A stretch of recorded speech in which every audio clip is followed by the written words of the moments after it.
এবারে মঞ্চে ডেকে নিচ্ছি কক্সবাজারের একজন মেধাবী প্রতিযোগীকে, হাফেজ আবরার মাহমুদ। আসসালামু আলাইকুম ওয়া রাহমাতুল্লাহি ওয়া বারাকাতুহু। ওয়ালাইকুম আসসালাম রহমতুল্লাহি ওবরাকাতুহ। হাফিজ আবরার মাহমুদ, কেমন আছো তুমি? ভালো আছো? আলহামদুলিল্লাহ ভালো। উস্তাদ জি আপনি কেমন আছেন? আলহামদুলিল্লাহ, আল্লাহ শুকর আছি, ভালোই। তেলাওয়াত করো। আউযু বিল্লাহি মিনাশ শাইতানির রাজীম। বিসমিল্লাহির রহমানির রহিম। ওয়ালাকাদ আখাযনাহুম বিল আযাব।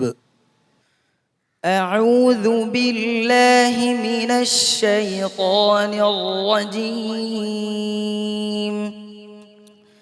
بسم الله الرحمن الرحيم.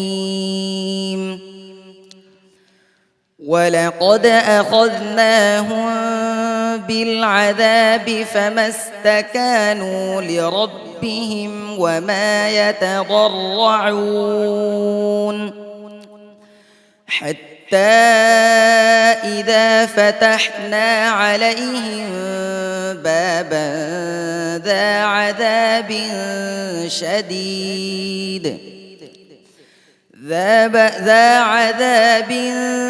شديد إذا هم فيه مبلسون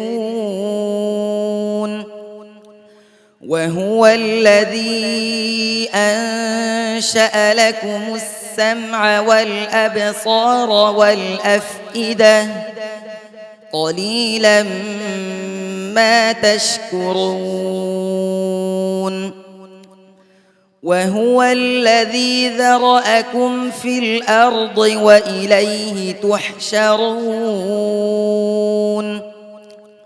وهو الذي يحيي ويميت وله اختلاف الليل والنهار أفلا تعقلون بل قالوا مثل ما قال الأولون قالوا أإذا متنا وكنا ترابا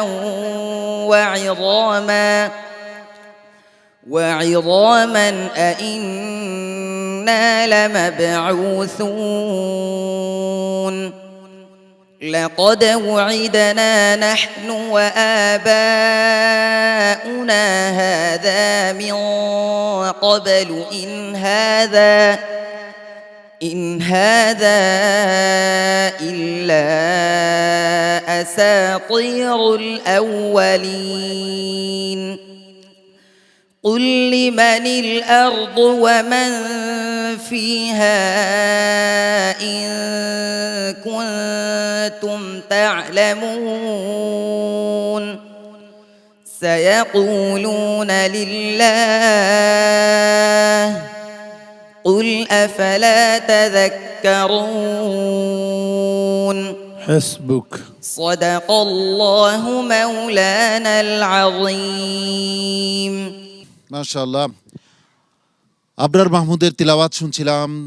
আবরার মাহমুদের পারফরমেন্স কেমন হলো আমরা জেনে আসি উস্তাদজির কাছ থেকে। আলহামদুলিল্লাহ, আপনার মাহমুদ তো তেলাওয়াত সুন্দর করার চেষ্টা করছে, আলহামদুলিল্লাহ মোটামুটি সুন্দর হয়েছে আলহামদুলিল্লাহ। তবে একটি জায়গায় একটু হুসুট খেতেছিল, আবার যাক ফিরে আসছে। আর প্রত্যেকটি রায় মুসাদ্দার মধ্যে তাকরার হয়ে গেছে।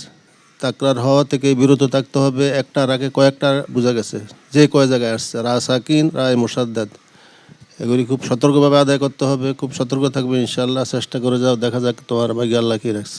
মোহতারাম নুরে আলম সিদ্দিকী আপসেট ছিল, বাট সেলফ কন্ট্রোলিং করে পরবর্তীতে ওভারকাম করছে, ভালো হয়েছে মাশাআল্লাহ। আবরার মাহমুদ, ইনশাআল্লাহ ভবিষ্যতে আরো ভালো করো। আসসালামু আলাইকুম ওয়া রাহমাতুল্লাহি ওয়া বারাকাতুহু।